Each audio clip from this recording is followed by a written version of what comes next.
Welcome back to my YouTube channel. Do subscribe for more videos. ಇವತ್ತಿನ ಕತೆ ಬಂದು ಅಣ್ಣ ತಂಗಿದು. ಒಂದೂರಲ್ಲಿ ಒಂದು ಪುಟ್ಟ ಕುಟುಂಬ ಇರುತ್ತೆ. ಸುರೇಶ ಯಾವಾಗಲೂ ಕೆಲಸದ ಮೇಲೆ ಆಚೆ ಹೋಗ್ತಾ ಇರ್ತಾನೆ. ಅವನ ಹೆಂಡತಿ ಇವಾಗ ಬಸ್ರಿ. ಅವನಿಗೆ ಗಂಡು ಪಾಪು ಮೊದಲೇ ಇರುತ್ತೆ. ಗಂಡು ಪಾಪುನ ಕರೆದಿ, ನನಗೆ ಗಂಡು ಪಾಪುನೇ ಬೇಕು, ಅಕಸ್ಮಾತ್ ಹೆಣ್ಣು ಪಾಪು ಹೊಟ್ಟೋದ್ರೆ ಅದನ್ನು ಕೊಂದು ಅದ್ರದ್ದು ರಕ್ತ ತೊಗೊಂಡು ಬಾ ನನ್ನ ಹತ್ರ. ನನ್ನ ಇಷ್ಟ ಥರನೇ ಗಂಡು ಪಾಪು ಹುಟ್ಟಿದ್ರೆ ಊರಿಗೆಲ್ಲ ಖುಷಿಯಾಗಿ ಬಾಡೂಟ ಹಾಕ್ಸು ಅಂತ ಹೇಳಿ ಕೆಲಸದ ಮೇಲೆ ಆಚೆ ಹೋಗ್ಬಿಡ್ತಾನೆ. ಎಷ್ಟೋ ದಿನ ಆದಮೇಲೆ ತನ್ನ ಅಮ್ಮಂಗೆ ಹೆರಿಗೆ ನೋವು ಬರುತ್ತೆ. ಹಾಸ್ಪಿಟ್ಲಿಗೆ ಕರ್ಕೊಂಡೋಗಿ ಸೇರಿಸ್ತಾನೆ. ಡಾಕ್ಟ್ರು ಬಂದು, ನಿನಗೆ ತಂಗಿ ಪಾಪು ಹುಟ್ಟಿದೆ ಅಂತ ನನ್ನ ತಂಗಿನ ನನ್ನ ಕೈಲಿಟ್ಟಿದ ತಕ್ಷಣ ಅದ್ರದ್ದು ನಗು ನೋಡಿ ನನಗೆ ಸಾಯಿಸಬೇಕು ಅಂತಲೇ ಅನ್ನಿಸ್ಲಿಲ್ಲ. ಇವಾಗ ಅಪ್ಪಂಗೆ ಏನು ಹೇಳೋದು ಅಂತ ಯೋಚನೆ ಮಾಡ್ತಾ ಇರ್ತಾನೆ. ತನ್ನ ಅಪ್ಪಗೆ ಹೆಣ್ಣು ಪಾಪು ಹುಟ್ಟಿರೋ ವಿಷಯ ತಿಳಿಸ್ದೆ ಗಂಡು ಪಾಪುನೇ ಹುಟ್ಟಿರೋದು ಅಂತ ಸುಳ್ಳು ಹೇಳ್ಬಿಡ್ತಾನೆ. ಎಷ್ಟೋ ದಿನಗಳ ನಂತರ ತನ್ನಪ್ಪ ಮನೆಗೆ ಬರ್ತೀನಿ ಅಂತ ಲೆಟರ್ ಬರೆದಿರ್ತಾನೆ. ಅವನಿಗೆ ಒಂದು ಕಡೆ ಖುಷಿ ಆಗ್ತಿದ್ರೆ ಇನ್ನೊಂದು ಕಡೆ ಭಯನೂ ಆಗ್ತಾ ಇರುತ್ತೆ. ತಂಗಿ ವಿಷಯ ಅಪ್ಪಂಗೆ ಗೊತ್ತೇ ಇಲ್ಲ.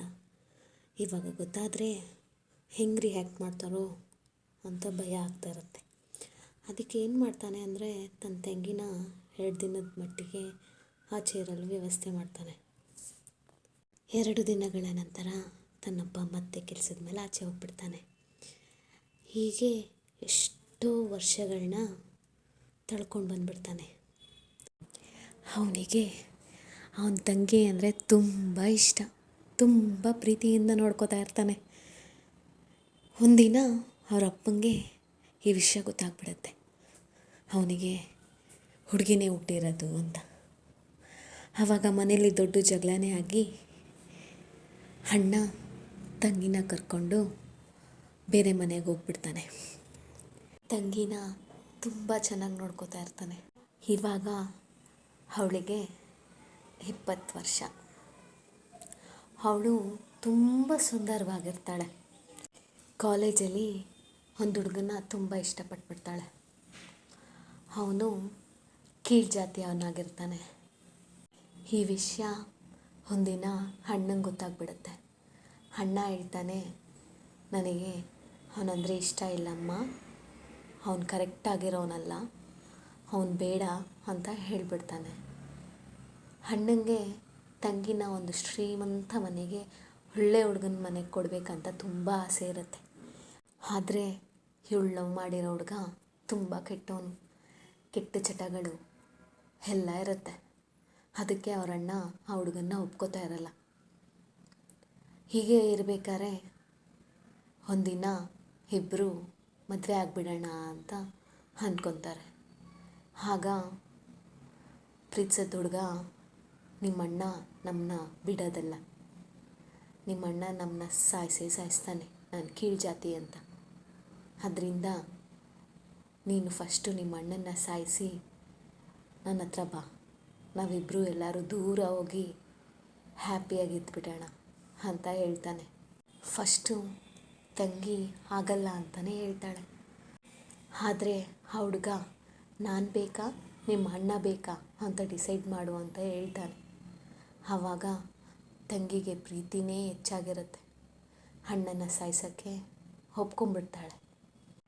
ಒಂದಿನ ಅಣ್ಣ ಮನೆಗೆ ಬೇಗ ಬರ್ತಾನೆ, ತಂಗಿ ಜೊತೆ ಟೈಮ್ ಸ್ಪೆಂಡ್ ಮಾಡೋಣ ಅಂತ. ಆದರೆ ಇಲ್ಲಿ ಇವರಿಬ್ಬರು ಅಣ್ಣನ ಸಾಯಿಸಬೇಕು ಅಂತ ಪ್ಲ್ಯಾನ್ ಮಾಡ್ಕೊಂಡಿರ್ತಾರೆ.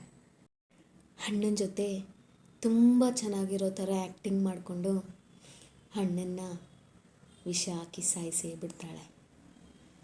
ಹೀಗೆ ನೋಡಿ, ಅಣ್ಣ ತನ್ನಪ್ಪ ತಂಗಿನ ಸಾಯಿಸು ಅಂದಾಗ ಸಾಯಿಸೋಕ್ಕೆ ಆಗಲಿಲ್ಲ ಅವನಿಗೆ. ತಂಗಿಗೋಸ್ಕರ ಅಪ್ಪ ಅಮ್ಮನ್ನೇ ಬಿಟ್ಟು ಬಂದುಬಿಡ್ತಾನೆ. ಆದರೆ ಇಲ್ಲಿ ಒಂದು ಕೆಟ್ಟ ಪ್ರೀತಿಗೋಸ್ಕರ ಪ್ರೀತಿಯಿಂದ ನೋಡಿಕೊಂಡ ಅಣ್ಣನ್ನೇ ಸಾಯಿಸ್ಬಿಡ್ತಾಳೆ. ಈ ಕಥೆಯಿಂದ ಅರ್ಥ ಮಾಡ್ಕೋಬೇಕಿರೋದೊಂದೇ ವಿಷಯ, ನಾವು ಯಾವತ್ತಿಗೂ ಯಾರನ್ನು ನಂಬಾರ್ದು. ಅದು ಆಚೆ ಆಗಿರೋರಾಗಿರಲಿ, ಒಡ ಹುಟ್ಟಿದವರೇ ಆಗಿರಲಿ, ರಕ್ತ ಸಂಬಂಧಿಗಳೇ ಆಗಿರಲಿ, ಯಾರನ್ನು ಕುರುಡಾಗಿ ನಂಬೇಡಿ. ಕಾಲ ತುಂಬ ಕೆಟ್ಟಿದೆ. ನಾನು ನಿಮ್ಮ ಪ್ರೀತಿಯ ನಿಸರ್ಗ.